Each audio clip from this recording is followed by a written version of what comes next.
Hello, everyone. This is Prudence Tickner, the registered dietitian with Mexico Bariatric Center. And this is a webinar for 1 year and beyond, what to do when the honeymoon is over. Before we get started, in the question box, can you guys just let me know that you can hear me?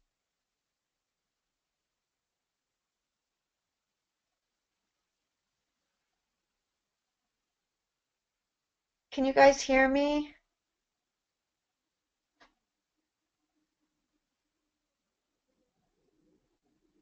Awesome. Hi, you guys. I'm like recognizing the name, so that's nice. Alrighty, so if you guys have been on any of my webinars, so how I do it is, um, as questions come up for you guys, go ahead and type them in the question box. And I don't want you to think that I'm ignoring you, but I will get to the questions later. And because of the dynamics of this class, I may stop halfway through and go to the questions. So to start with, I would like you guys to share like what you'd like to get out of this webinar. So when you leave, if there's anything specific you want to know or have more information about, if you could go ahead and type that now, because I want to make sure that I'm providing you guys with the information that you're looking for. So go ahead and type those questions now, and I'll incorporate the answers to those into the webinar if I haven't already done that. Alrighty, so let's see here. So like I said, 1 year and beyond. And if you're less than 1 year, that's fine. I mean, this information is going to be very helpful for you anyways as far as moving forward. So again, my name is Prudence Tickner. I'm the dietitian and health coach for Mexico Bariatric Center. I am a bariatric dietitian, and I've specialized in bariatric nutrition for more than 15 years. I am a certified NLP or neurolinguistic practitioner, and that looks at how the brain affects like emotion. So it's like a mind-body technique or many techniques. And I was obese for a large part of my life, so my passion and love, I've specialized in weight loss since I started and got in this industry, and it was always to learn to help myself, and so I'm very passionate about helping people reach and maintain a healthy weight. So the honeymoon phase, and if you think about that, the honeymoon phase, it's like when things are easy, things are good, there's no problems, it's kind of like a smooth sailing. So what does that mean exactly for a bariatric patient? And the first and foremost is you lose weight quickly. And if you guys are on the MBC support Facebook support page, you can see, because sometimes you guys will judge yourselves or think like, oh, something's wrong because you're not losing weight as quickly as somebody else that's posted. So the weight is dropping off fast. You absolutely do not feel hunger, or it's very limited. Just you find that you get full in a few bites. And then many of you have dumping or food intolerances. So if you get sick, like if you eat too many sweets or you eat the foods that aren't so good for you and you're not able to tolerate those very well, it helps you say no because you have that negative reinforcement. And believe it or not, that's part of the benefit of having surgery, is if you have that consequence of physical pain or even getting sick if you eat certain foods. So these all are at the beginning, but most of these over time, as if you guys are 1 year out, they start to go away. So if you're not feeling hungry and after a few bites you're just satisfied, and you get physically sick if you eat certain foods, what do you think is happening? What do you think is happening to your body? And if you guys want to share in the question box, I wish you guys could talk, but unfortunately, for now, we have to type. So Sandy says too much fat. Anybody else? What do you think is happening to your body when this is going when you're not eating?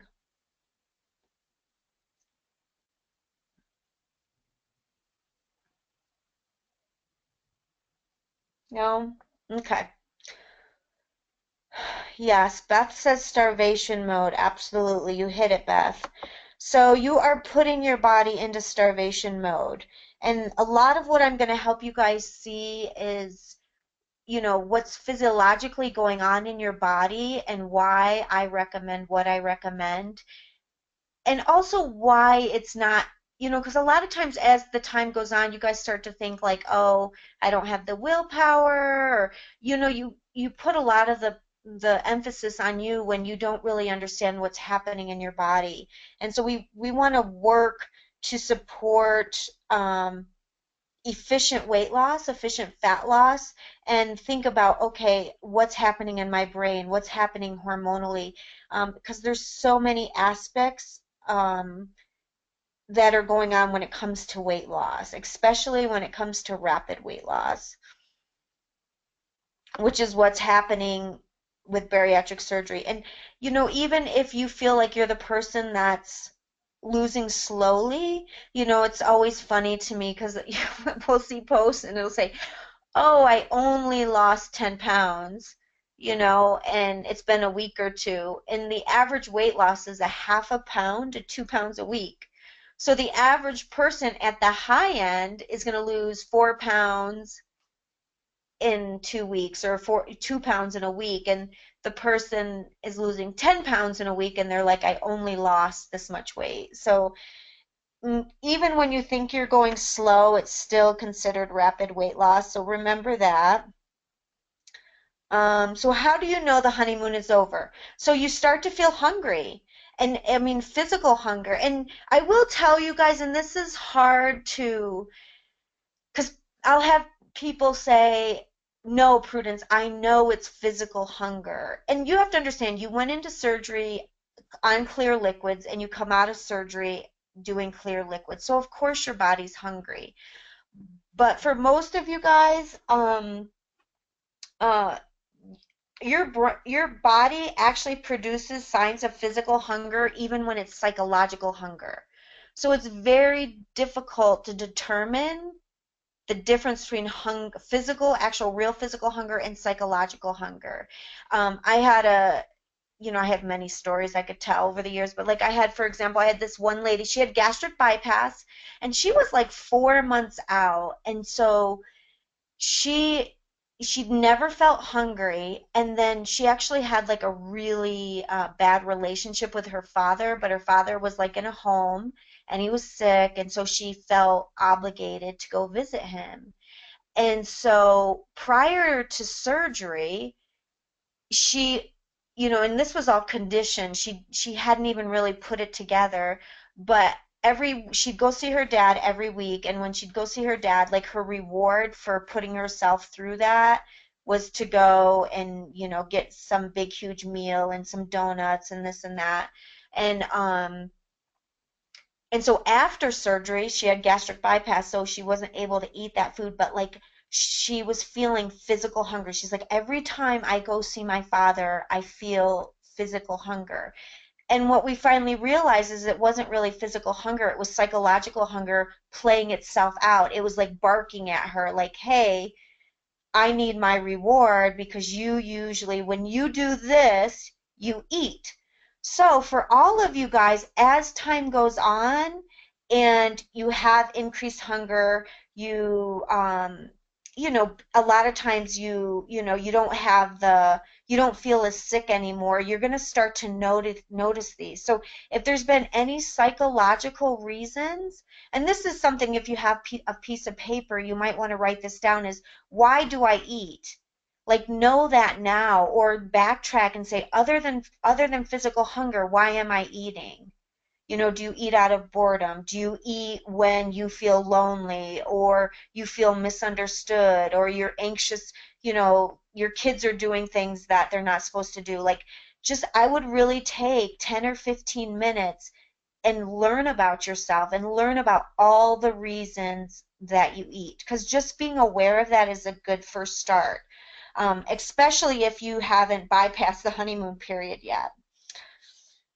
Okay, so you start to have more physical hunger, and it says increased hunger because you also start to notice the psychological hunger more. You might not differentiate, but it could be both.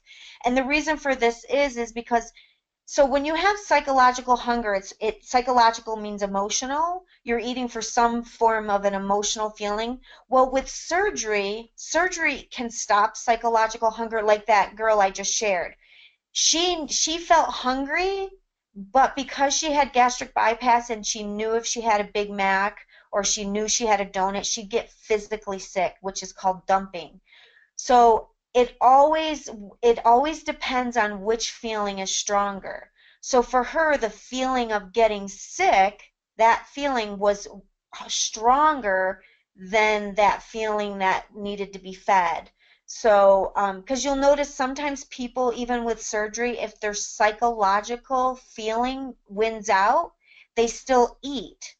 Like sometimes people have bariatric surgery, and even though they know they're going to get sick, they still eat anyways, and that's because their emotional eating is very, very high. As time goes on, you guys decrease your motivation to stay on track because your weight loss is slowing down. I mean, when you get on the scale every day or once a week and you're seeing the weight drop off, you're super excited. And so one of the things is, and I think I recently posted an article on this. If not, it'll be posted pretty soon, is we focus on outcome. And research shows that people are more successful when they focus on behavior. So what does that mean? You do all these behaviors and your focus is outcome, which means what? You get on the scale, and if the scale goes down, you're happy, and if the scale doesn't go down, you're disappointed. So that's outcome based. Where the research is saying if you can focus on behaviors, which I would encourage you, and I'll find out if it got posted or not, because I just wrote an article about this, so you guys can read it, because I give you some ideas on how to focus more on behavior. If you focus more on a behavior, like, okay, if I exercise for 7 days, I'm going to reward myself. Regardless of the outcome, you end up being more successful long term. So that's something to think about, is where's your motivation? Is it behavior based or is it outcome based? And you can do a combination, and what you eat becomes more important. So you have to focus more on your food. So as time goes on, food becomes more important.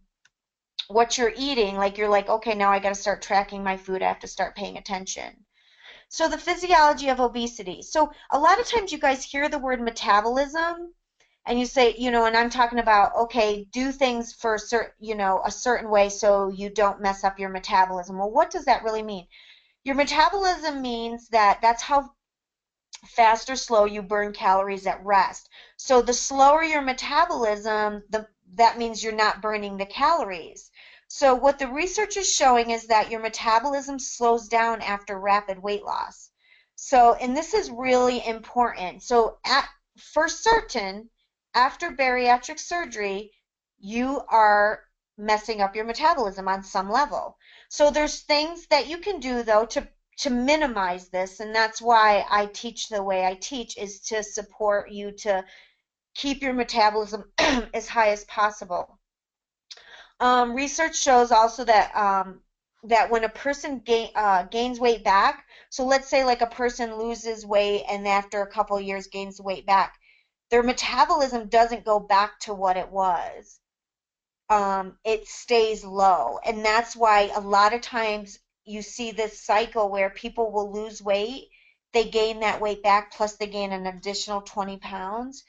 It all has to do with the fact that they've messed up their metabolism. And and some of you going into surgery, because we've been on so many diets and yo-yo diets and all of these things, you go into surgery already having, your metabolism is probably already messed up. So the set point theory. So hold on one second, you guys. I'm gonna get a drink of water. Sorry. Um, So there's a lot of theories on obesity, and one of them is called the set point theory, and there's more and more research that's supporting this. And basically, what the set point theory is everybody has a weight that um, their body prefers. It's like it feels comfortable, it feels natural, and so your body will fight to be at that weight.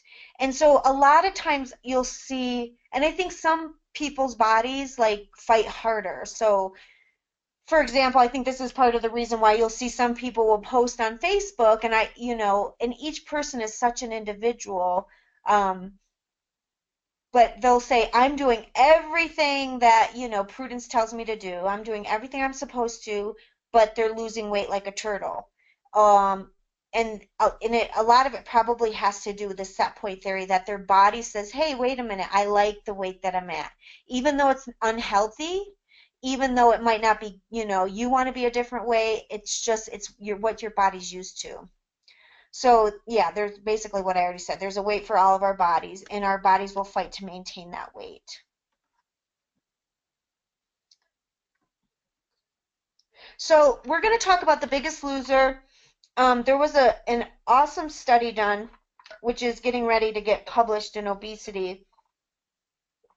Um, and they followed the contestants for 6 years, and so this was the winner. This is pre contest. This is post contest. The picture to the right is him 1 year after surgery, and he's even bigger now. Um, so the guy I just showed you, his name's Danny. He lost 239 pounds on The Biggest Loser. He started at 430 pounds and he ended at 191 pounds.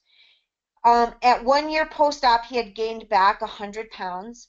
Out of that season that they studied, 13 out of 14, so there was a total of 14 contestants, 13 of them gained all their weight back within the 6 years, and 4 of the contestants were heavier than when they started. So, and so they didn't have bariatric surgery, but the diet they follow is very, very similar. It's a very, very strict diet. So, before we get started, or before we continue, does anybody have any questions or thoughts about this? Hmm. What are you guys thinking so far?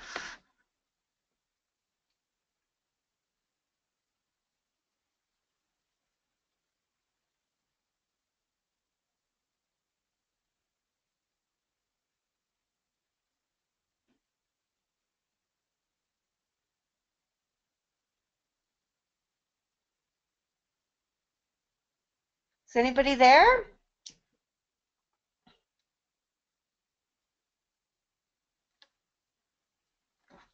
Okay.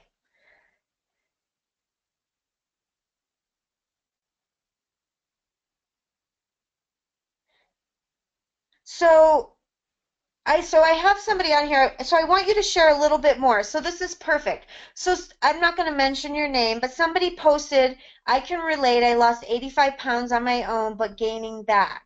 So do you mind saying a little bit more? How much you've gained back, how far out you are?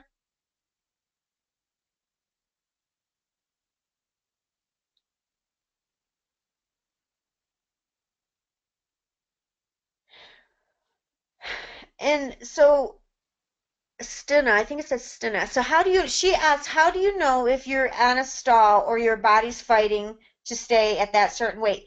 So that's basically a part of the stall. So your body well, let me back up actually. So part of at the initial stages, if you're in the rapid weight loss phase, like the first 6 months to up to a year, your body needs to process what's happening. So if you've just dropped 10 pounds in a week or two, or 20 pounds in a month, all your chemicals, all the toxins, those are stored in your fat cells. And so your body has to process all that and kind of catch up. So some of it is just your body saying, wait a minute, let me process all this garbage and, get used to the changes. But as you drop the weight really quickly, each time your metabolism is slowing down in that process. So early on, if it's rapid weight loss, then it might be your body, just like I said, processing the toxins and chemicals. Long term, uh, you just are on stalls longer because your body, you just have to be stricter and stricter with your diet. So Penny, so gained almost 40. Somebody's saying they lost 85 pounds and they've gained 40 back, and she's 3.5 years out. And I really appreciate you sharing that. I can tell my metabolism is so much slower. So she's going through this right now. And probably, Penny, nobody ever told you this, and I'm sorry, I just actually said your name, but um, um, you probably never was told any of this information. And so for all of you guys that are not a year out, this is why I emphasize the diet that I emphasize, because it helps you maintain a higher metabolism. So many people are like, you don't feel hungry, you get physically sick if you eat, the weight is falling off you, so you're like, why do I need to eat? I don't feel hungry and I'm losing weight. This, hooray, yippee, this is awesome.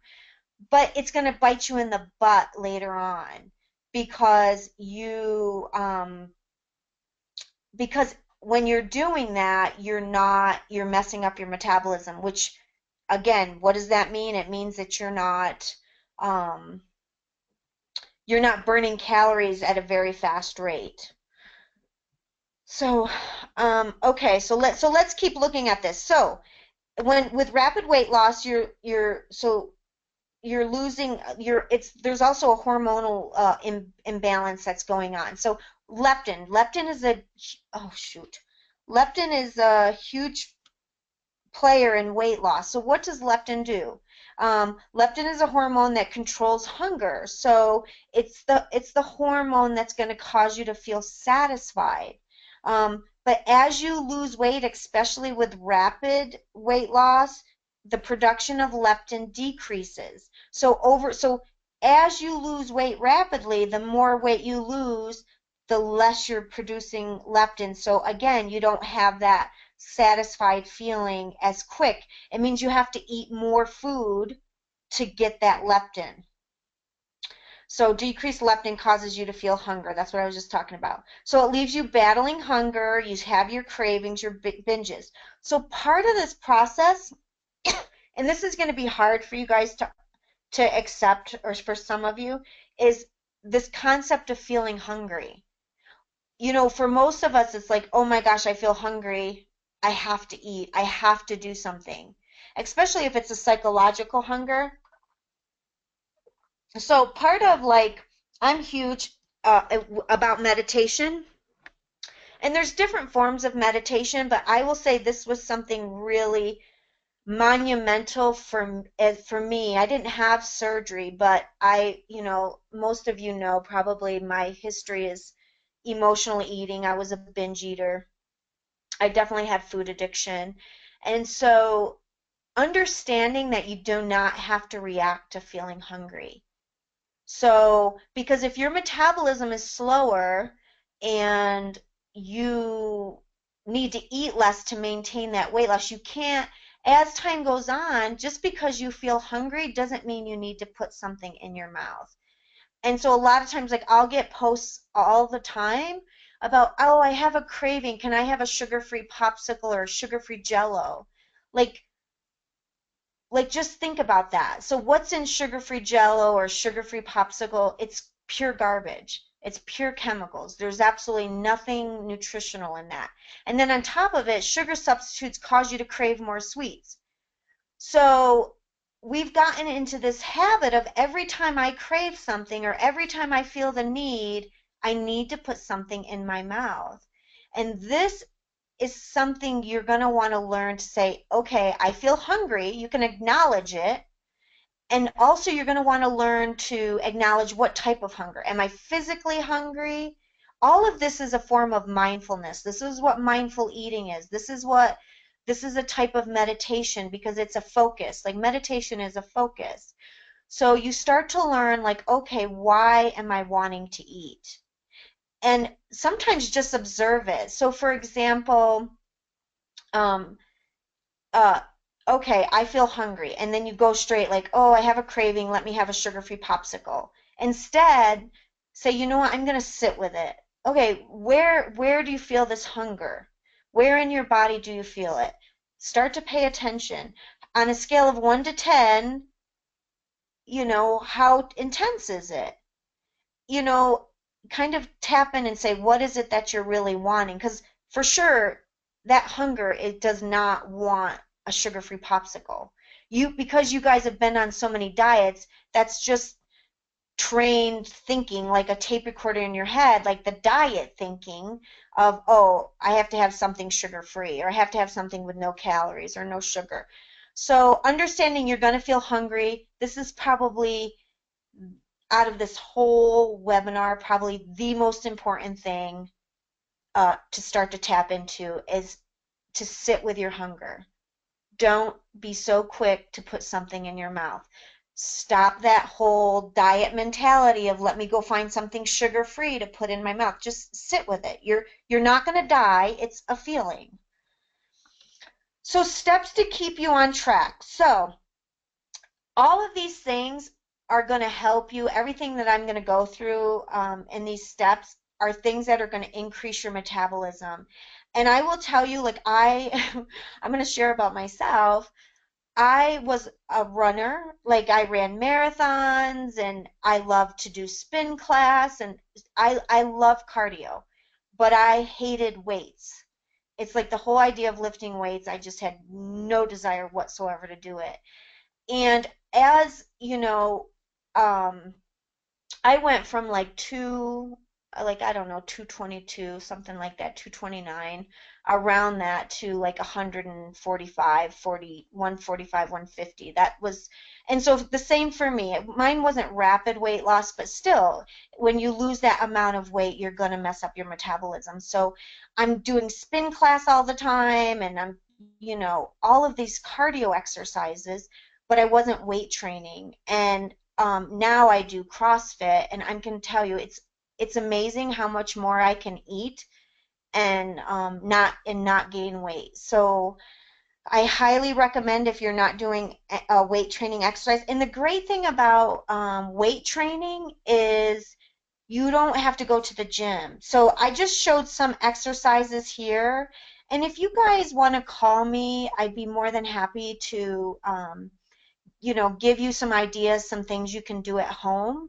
And what's great is you can see results just within like 15 minutes. So a lot of times we look at like, oh, burning calories, but what research shows is it's not necessarily about the calories you're burning, but about building muscle. Because when you build muscle, you're increasing your metabolism. So that, what does that mean? That means you're burning calories faster all the time. Versus if you get on the treadmill or you get on, the bike and you see it, oh, I burned 500 calories. Okay, you burned 500 calories for that day.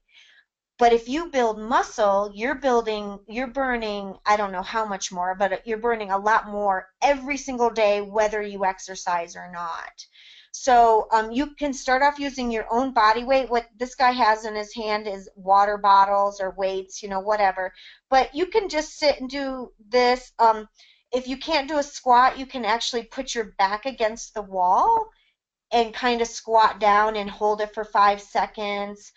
There's just lots of things you can do. So anyways, depending on where you're at, is going to determine what type of exercises you're going to do. But like I said, you can feel free to email me and call me, and I'd be more than happy to help you set up a routine. What is the recommendation? This is tough, guys. This is tough. So the recommendation to maintain your weight loss is 7 to 9 hours a week. So a minimum of an hour every single day. So I gotta ask you guys, first of all, I want to hear from all you guys. How many of you are currently exercising? I want to see a yes or a no. And if you are exercising, how I want to know how many hours a week you're currently exercising. And if you're including weights, do you include weights?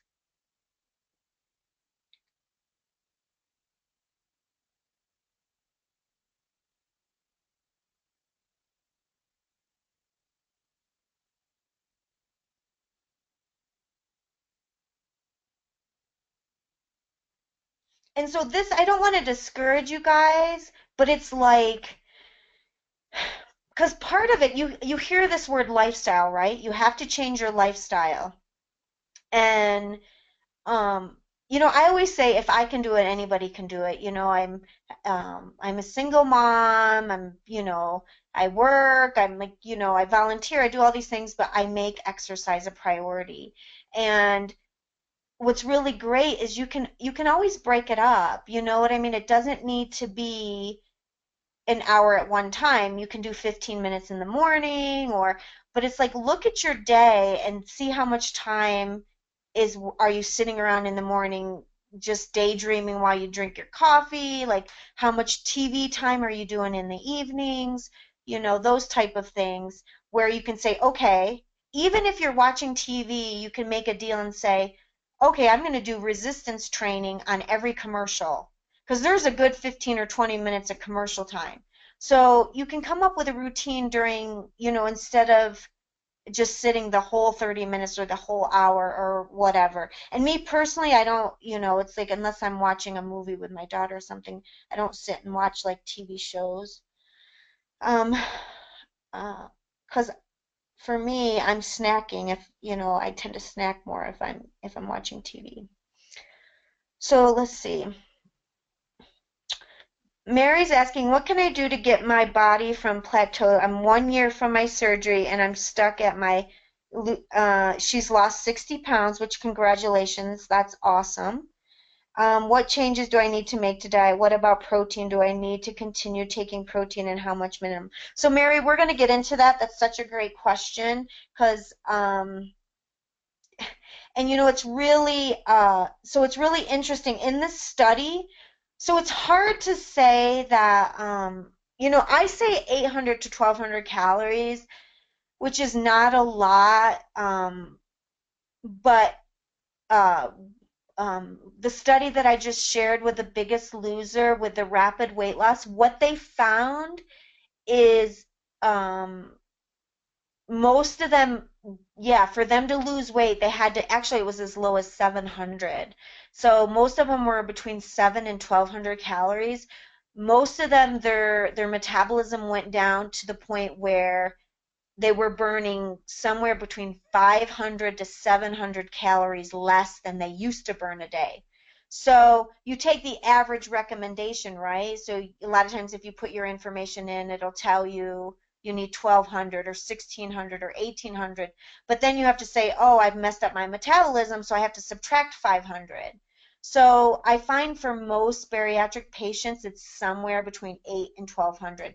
But I'm going to talk to you more about macronutrients in a minute because macronutrients actually are a lot more important uh, than actually the actual calories. So so for exercise, you guys, again, just if you're not at 7 hours, um, just look at where you're at. Okay, look at where you're at, and just try to slowly increase it. So even if you say, okay, every week I'm going to increase 15 minutes, or every week I'm going to increase 30 minutes, um, you don't have to go from 2 hours a week to 7 hours next week, because that could be overwhelming. But this is something you want to work into your lifestyle because we're just not active anymore. We're not, we're sitting around a lot more. We have desk jobs and, lifestyle, the biggest thing that research is showing with bariatric patients is they go back to their old way of life. So you got to actually change your lifestyle. So and part of that is just being active. And I use the word active because it doesn't necessarily have to be in the gym. Okay, so step two, to staying on track, you got to realize your metabolism is slowed down. We just talked about this. So most people, our patients are 800 to 1200. What I recommend, you guys, is starting higher. You know, if you're early on, you got to work your way up to even get 800 calories. If you've had surgery and you can't eat 800 calories, just focus on getting that. The quicker you can get to 800 calories, again, you're gonna help yourself not mess up your metabolism as much. If you're the 1 year out person, start at 1200 and see how you do. Don't go straight to the 800. Don't think less is better, because that's not necessarily the case. So we want to start higher, and with the percentages, which I'm going to talk about in a minute. And do that for a month. You want to be consistent.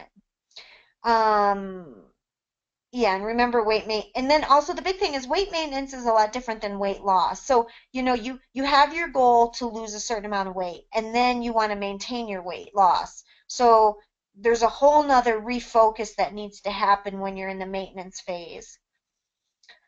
Step three, we talked about this, realize you're going to feel hungry. Hunger is just a feeling. I really hope you guys work on this. This is really important for you to sit with these things.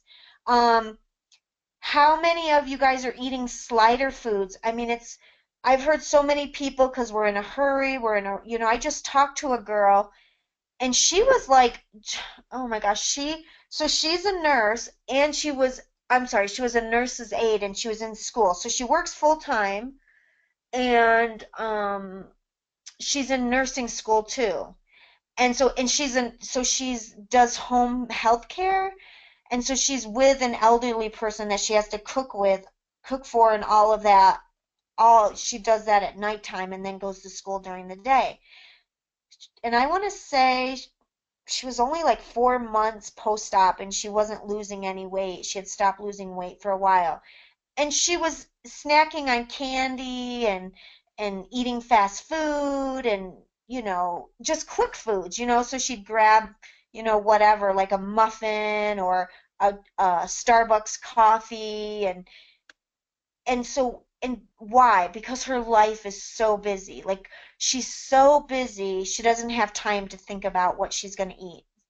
There's no miracle. Like, you absolutely have to change your lifestyle.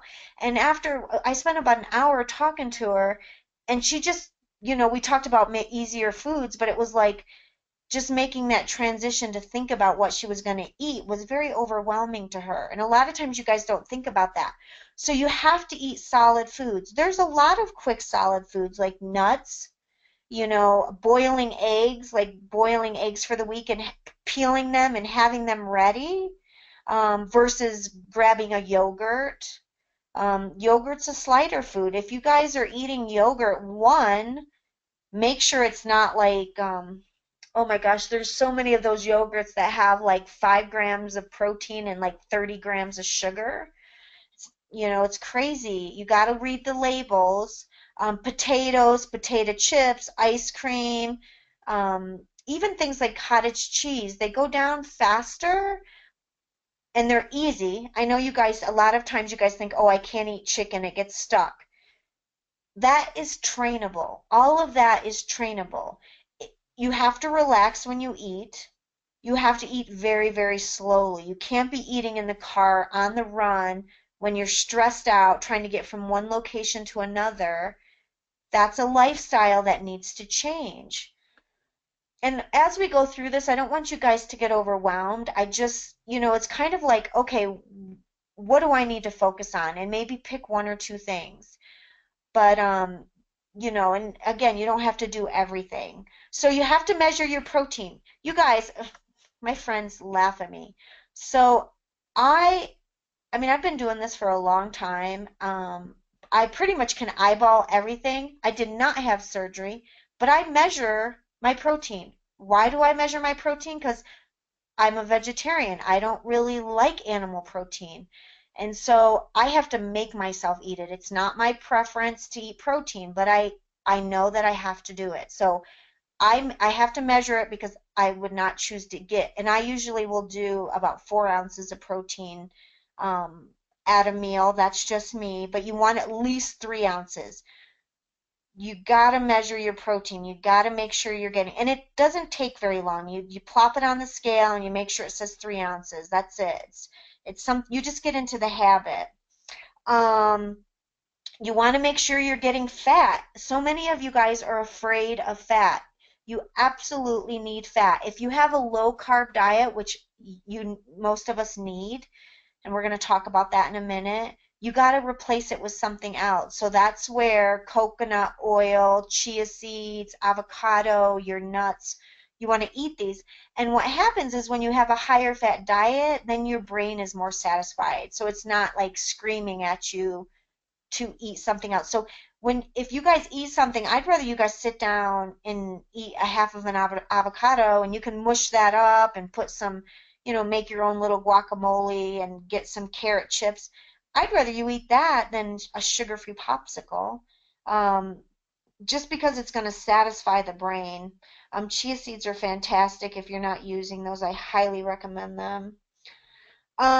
So get back on track. So these are the basics, you guys. And if you need me to help you with a meal plan, make something specific for you, I'd be more than happy to work with you.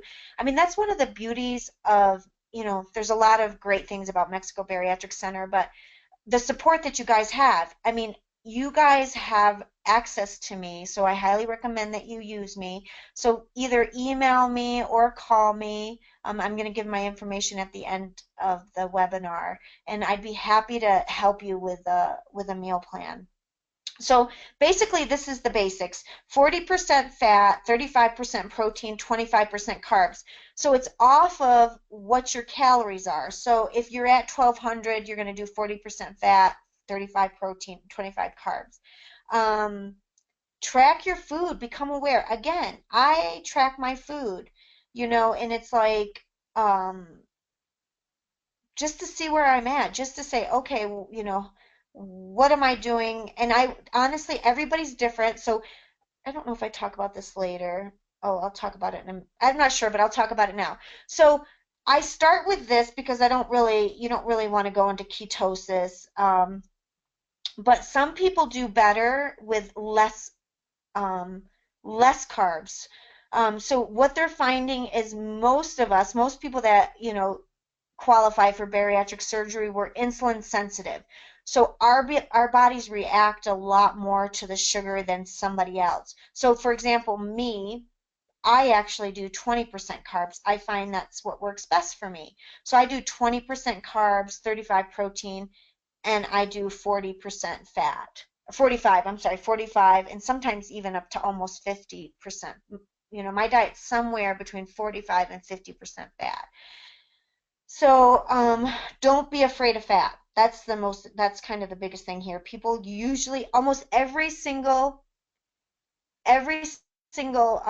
food diary, and I do a lot, carbs are way high, and it's crazy. I mean, I just saw, I worked, I did 2 or 3 diets last week, and the girls had like, you're supposed to have under 25 grams of sugar.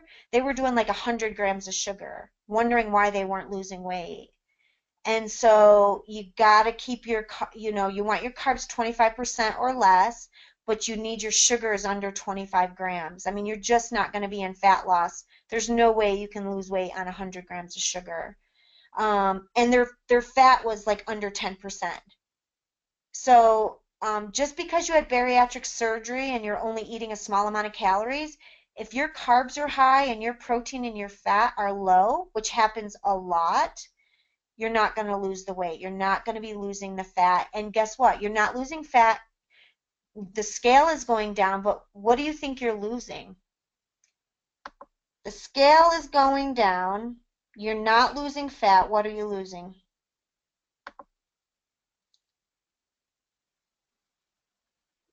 Yes, Beth said muscle. And when you lose muscle, that slows down your metabolism. So you guys, the scale is not the God. It doesn't necessarily mean it's a positive thing. So you have to be very, very careful with that. I've seen people, I worked with a girl that, um, oh my gosh, she was freaking out. She wasn't, she wasn't losing any more weight, and she only had like probably 20 more pounds to reach her goal. She was about a year out, and I just said, you got to trust me. Stay on the plan. You got to trust me. And the scale did not change at all, but she went down 2 more pant sizes.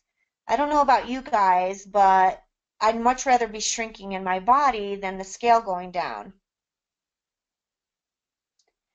So Mary wants to know, how much sugar should we take daily at a minimum?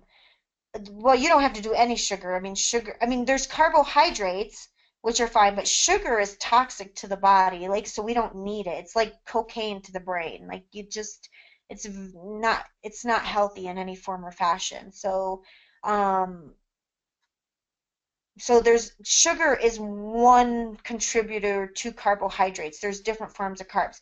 We need carbohydrates. You don't necessarily need sugar. So minimum you don't need any, but max you don't want to go over 25 grams.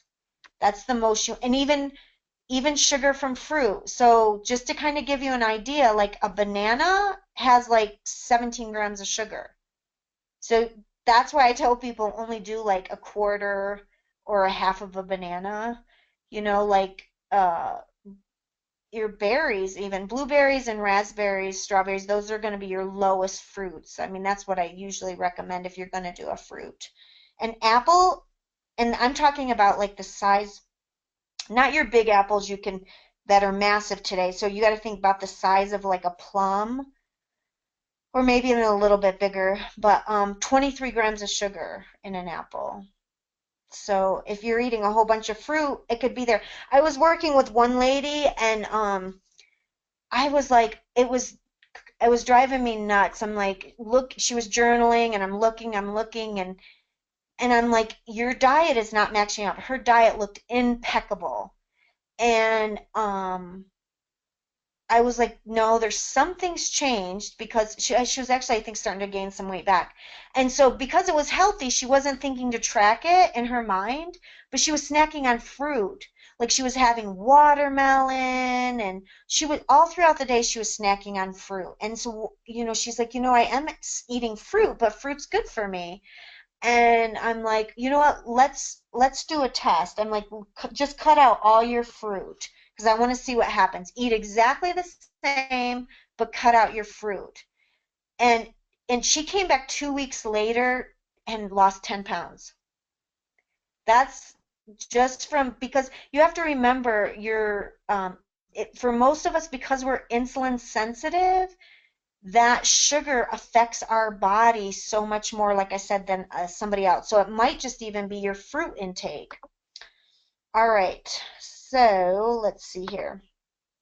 So increase leptin. So there's ways. So okay, so we already talked about going through rapid weight loss. You have to accept, okay, your metabolism's going to drop. So what can I do? I can keep my calories between 8 and 1200.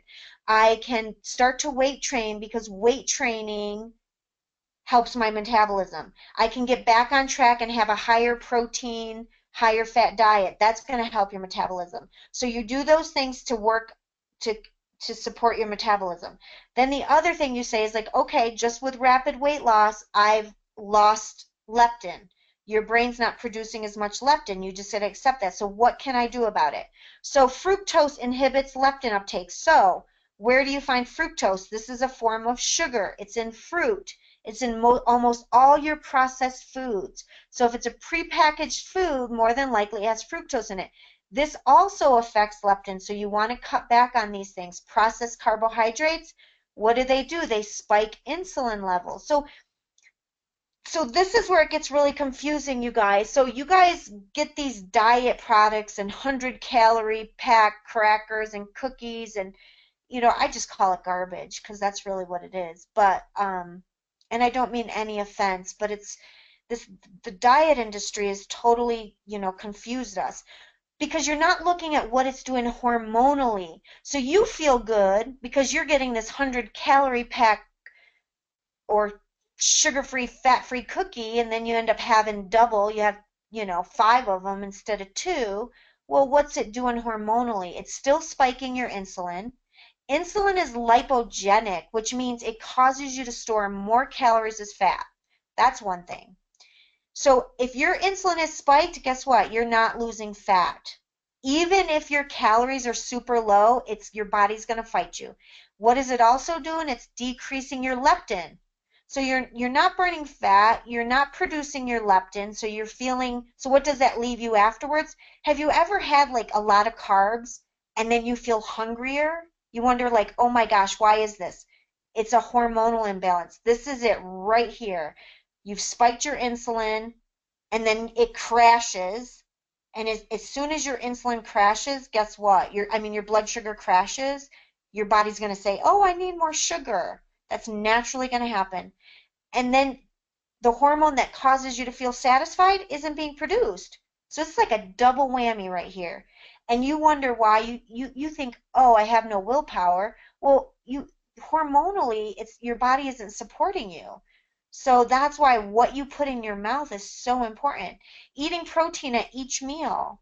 Very, very important. How are you getting your protein? So somebody had asked the question, how much protein do I need? And I don't know if you were asking me if you still needed a protein powder. Absolutely. This is a lifestyle change. So ideally, I don't care where you are in the process, 1 year out, 5 years out, you need either a protein shake or a protein bar. I mean, sometimes the bar is okay to give you, it satisfies a craving, that's fine. But I like the protein powder better just because you can add things to it. Like you can add the chia seeds, you can add the coconut oil, you can add spinach. So you can add a lot of whole foods to the protein powder, much better. Um, Small things, you think, "Oh, I'm so busy."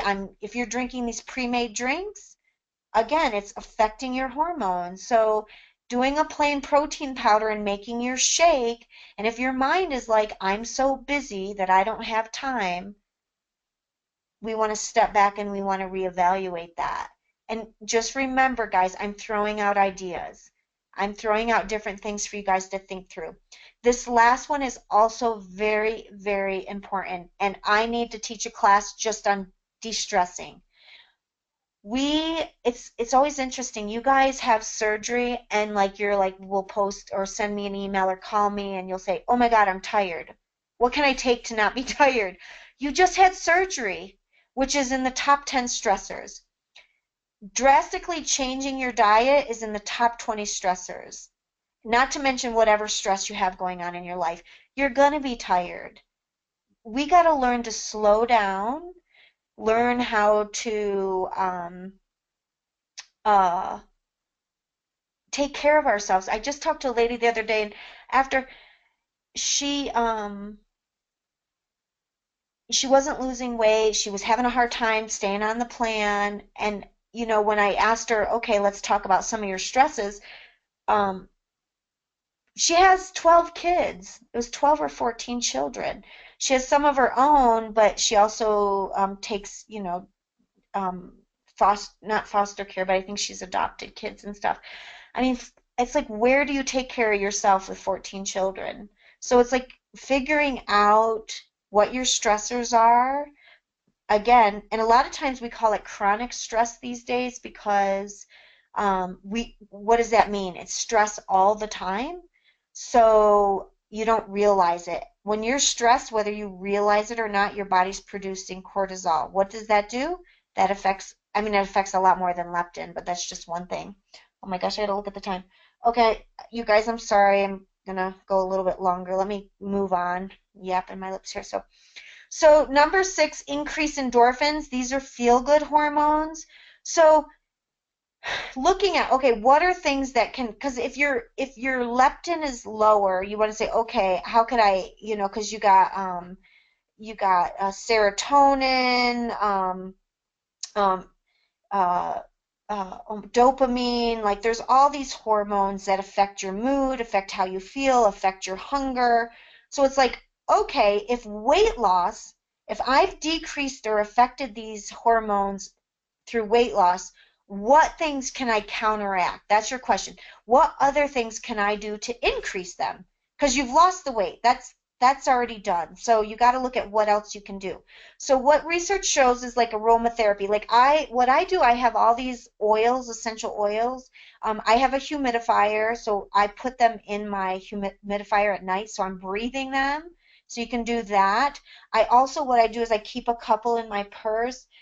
And this sounds funny, but, and I actually, I have my daughter actually before she goes to school, I just put it like right underneath her nose. And now she loves it because she gets to smell it. I actually put it on my wrist, like where you put perfume, and I just smell it throughout the day. Like I'll just sniff it throughout the day because as you're sniffing aromatherapy, it's causing you to increase your endorphins.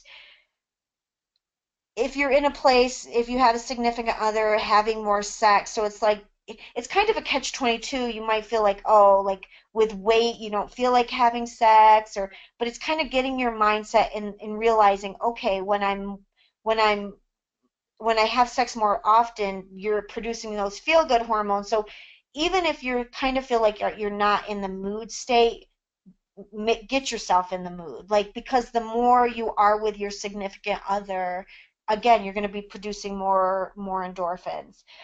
Laughter. So if you can read a funny book, or once a week try to watch a funny movie like where you get a good belly laugh, that increases endorphins. Music, and these are some things that might not feel right. So for example, like once a week, like just try to do something different. And it's not going to feel normal because we go on patterns. Most of us are automatic. So um if you're used to watching TV every night for 2 hours, you know what, change it up and say, okay, I'm going to watch TV for an hour, but then I'm going to read a funny book, or I'm going to listen to music for 30 minutes. Exercise increases endorphins. And so that's why I say, because think about it. If you exercise, I mean, if you watch TV and you snack, who you're not going to feel like exercising, but if you're exercising on the commercials, um, you're less likely to snack and you're increasing your feel good hormones. And meditation, again, I'm very big on this.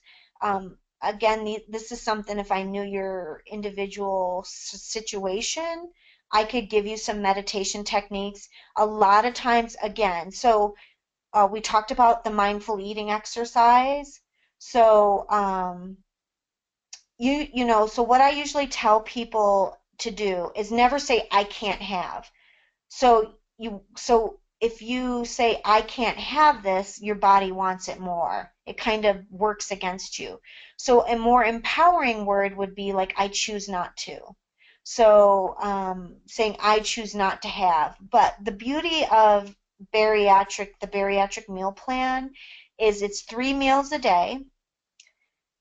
Each meal is 6 to 8 ounces of food. So let's just say 6 ounces. So it's at least 3 ounces of protein, 1 ounce of healthy fat, and you have 2 ounces to play with, okay?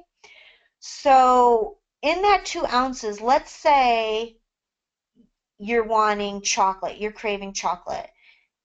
And this is the great thing. So instead of saying, oh, I can't have chocolate, no, measure out like an ounce. So I'm going to use Hershey's Kisses. Because I had chocolate for breakfast, lunch, and dinner for like almost a month. And uh, I ate it till I got sick of it. But I had it with my meal. It was an amazing experience because it really was like, okay, candy's not that big of a deal anymore.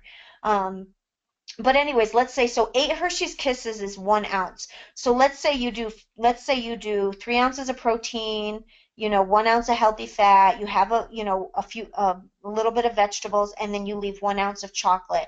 Like sit down and like really pay attention, enjoy it. Don't just throw the candy in your mouth and chomp chomp and swallow. Like really savor and suck on those, because that 8 Hershey's Kisses is a lot. And if you ate like that, if you actually stopped, you paid attention, you said, look at the Hershey's Kisses and say, okay, on a scale of 1 to 10, How bad do I want these? Just pay attention. And if it's like a 2 or a 3, say, oh, can I actually wait till my next meal? You might say yes.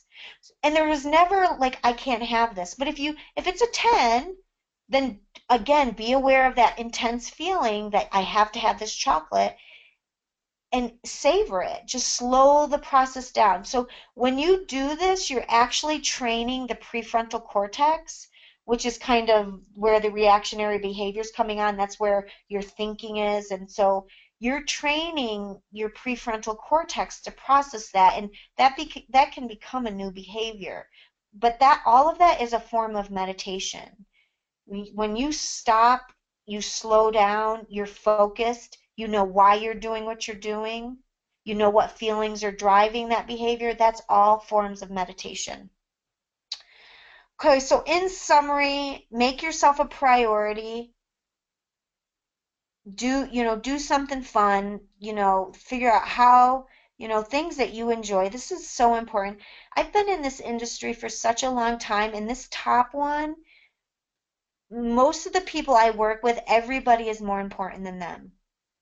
So they'll take care of everybody else, they'll put everybody first, and so they don't have time for themselves. This has got to change. It really does. You have to learn to love yourself first. And when you love yourself first, you actually have the energy to and give more to other people. Balance your food intake. Be okay with feeling hungry. Remember, it's just a feeling. You got to work on being active. You got to look at your lifestyle. This thing, I don't have time, or are you the person that keeps yourself busy all the time? Like you just don't know how to say no? I work a lot with people that they're in church, they volunteer, they do this, they do that, and they don't have time to cook. They don't think about what they're eating. They don't have time to track or measure their food. That's got to change, right? If it's important to you. And then slow down, have some sort of stress management program, and again, um, just being mindful, breathing, doing your basic meditations, asking the questions that I just told you. Um, that's all going to help you because it's becoming aware. So I'm going to go over the questions now. If you guys want to email me, this is my email address, prudence@sources.com. Um, or you can call me at the main number, which is it's right here at the top here, the 855-768-7247, and then my extension is 133. And this is our vitamin, again, talking about just kind of a lot of times when you have cravings, you want people say, oh, I have a craving for something specific. A lot of times that's your body telling you that you're deficient in something, and that also affects your hormones. That also is going to affect your weight too. So make sure you're taking the right vitamins, and we give information here, bariatricsurgeryvitamins.com. So let's see here. I want to make sure I answered your questions. So I'm going to go, let me look here. Alrighty, so let's see. So Sandy says, I'm only 2 months out and just would like to gain knowledge. Okay, and so hopefully this has been helpful. Taking a proactive step, just getting more information so I know what to potentially expect. I think that's so important. Okay. Let's see. Should we alter cardio and weights? I would say that's fine. I mean, now I kind of what I've learned, because I have a heart rate monitor and I have a trainer and I do CrossFit, and my heart rate is like gets like at 95%. Like usually I keep it between 90 and 96. I can't really go over 96% right now, but um so if you're doing like you can do cardio with weights, and I find and that's what research is showing, you're going to burn the most amount of fat. You don't necessarily have to do CrossFit, but just kind of like, for example, I might lift weights and then do 1 minute of step ups, and then I'll do another weight thing and do 1 minute of jump rope. So altering it like that is the most effective way to burn fat. And I'm not an expert in exercise. That's my trainer. So the only reason I know that stuff is because my trainer keeps me up to date on all that stuff. So let's see.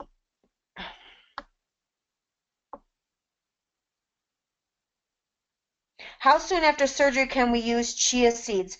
That's a great question. Everybody's different. So chia seeds, one, they're high fiber, and they expand in your pouch, and now you have this little tiny pouch. So I really don't want you using chia seeds until you can get in 800 calories. So if for fat early on, you got to use avocado and coconut oil. So just if you have a soup, put a teaspoon or a tablespoon of coconut oil in. If you're in your shake, throw in a tablespoon of coconut oil. So coconut oil is your best option early on. It's the preferred energy source of the brain because it's a medium chain triglyceride. So it's the easiest for your body to convert to energy for your brain to use. Let's look. How much sugar? Oh, we already answered that one, Mary. When a label says total fat is 40 grams, and further down it shows an amount for saturated fat, is that included already in the total fat noted? Yes. So, and I could actually do a class on how to read a food label. That might be a good idea. Included already in the total fat, or are those? No. Yeah, so you have your total fat, and then whatever's underneath it is what it adds up to. So that's correct. Any other questions, you guys? I just want to make sure that you guys are getting information that's useful for you so you can, leave and start to put things into practice.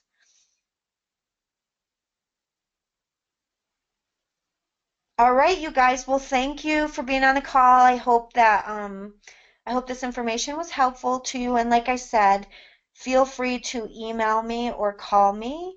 Um, I'd be more than happy to, work with your individual situation, okay?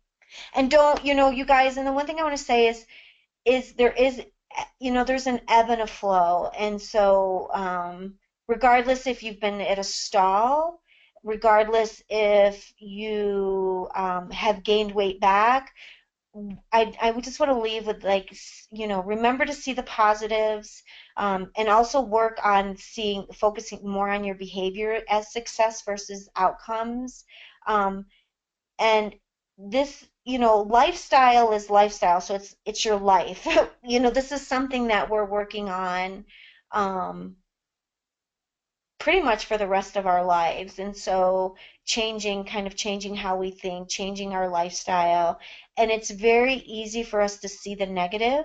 So, I think as we end, if all of you guys could find at least one thing that you can feel good about that you've done, I would encourage you to do that, just to take a moment and, just really appreciate all the hard work and how much you've done to get to this point, regardless of where you are, because you guys have done so many, positive things and so many positive changes. So I want to end with that. Hopefully that you'll end with that. All right, you guys, have a good night, and I will hopefully see you in the next webinar. Bye.